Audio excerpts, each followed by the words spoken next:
ফেব্রুয়ারি 2026 মকর রাশি বা লগ্নের ব্যক্তিত্বের জন্য কেমন যেতে চলেছে সেই বিষয়ে কিন্তু আজকের এই শর্টসটা।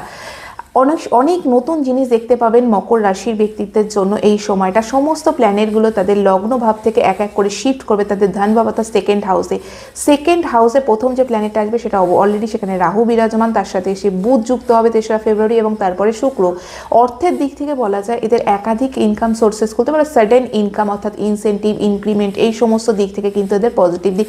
বিদেশ সম্বন্ধিত কোনো ইনকাম, ব্যবসায় লাভ, স্পাউসের ইনকাম বৃদ্ধি, এগুলোও কিন্তু দেখা যেতে পারে। তবে কিছু বিষয় যেটা অবশ্যই খেয়াল রাখতে হবে, এটা ভুললে চলবে না। সেকেন্ড ভাব হচ্ছে আমাদের বাণী, সেকেন্ড ভাব হচ্ছে আমাদের মারক ভাব। তো সেখানে যখন এতগুলো গ্রহ একসাথে বিরাজমান হবে, অবশ্যই নিজের হেলথের দিকে খেয়াল রাখতে হবে। বকরি বৃহস্পতি ষষ্ঠ ভাব, যেটা রোগ ঋণ রিপু দেখা হয়, তো সেখানে কিন্তু অতিরিক্ত ঋণ নেওয়ার প্রবণতা থেকে অবশ্যই বাঁচবেন। এবং হয় না যে লাক্সারিয়াস কিছু কেনার জন্য অনেকটা পরিমাণ লোন নিয়ে নেওয়া হলো। এবং হেলথের চেক আপ কিন্তু অবশ্যই, ডায়াবেটিস যাদের প্রবলেম আছে তারা চেক আপে থাকবেন। এমন কোনো ডিজিজ কিন্তু এই সময় দেখা যেতে পারে যেটা হিডেন, আপনি সহজে ডায়াগনোস করতে পারছেন না, সেই জন্য আপনি সেক্ষেত্রে যদি মনে হয় অবশ্যই ডক্টরের সাথে কনসাল্ট করবেন। এবং চোখের কোনো হয় না ইচিনেস বা স্কিন ড্রাইনেসের মতো সমস্যা, তার থেকেও বড় যে সমস্যাটা সেটা হলো মুখের মধ্যে আলসার হওয়ার মতো বা মুখে ঘা হওয়ার সমস্যাও কিন্তু এই সময় দেখা দিতে পারে। এই সময় দেখবেন অনেক সময় হতে পারে একটু স্পাইসি ফুডের দিকে ঝোঁক হতে পারে, বা এটাও হতে পারে যে যারা একদম বেসিক লেভেলের এডুকেশনে যারা আছেন তাদের অন্য মনস্কতা একটু চঞ্চলতা দেখা দিতে পারে।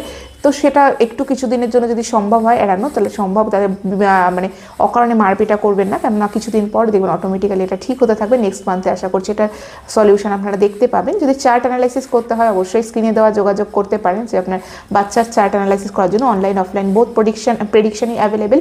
এখানে জবের ক্ষেত্রেও কিন্তু চেঞ্জেসের একটা সুযোগ তৈরি হচ্ছে। এবং কথা যখন বলবেন অবশ্যই রিলেটিভসদের সাথে কথা বলছে, ডিলিং যখন করবেন খুব কেয়ারফুলি করবেন, কারণ আপনার কথার মধ্যে হতে পারে একটা অ্যারোগেন্ট ভাব আসার কারণে রিলেটিভসদের মন দুখানোর একটা প্রবলেম আসতে পারে। ফ্যামিলির মধ্যেও অর্থকড়ি নিয়ে কিন্তু অকারণ ঝামেলা হওয়ার একটা অবশ্যই, এবং প্যাটার্নাল কোনো প্রপার্টি সেখানেও কিন্তু প্রবলেম হওয়ার সমস্যা মানে আসতে পারে। তো সেই বিষয়গুলোকে একটু যদি মনে হয় কথা অ্যাভয়েড করে চলা যাবে, তাহলে কিন্তু কম কথা বলার চেষ্টা করে সলিউশন বের করার চেষ্টা করবেন কথা আলোচনার মাধ্যমে।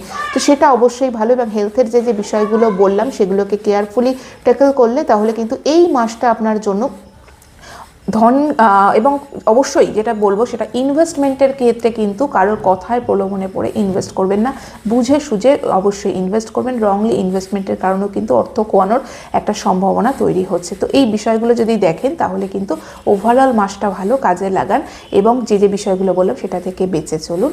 ভালো থাকুন, ভালো রাখুন। ধন্যবাদ।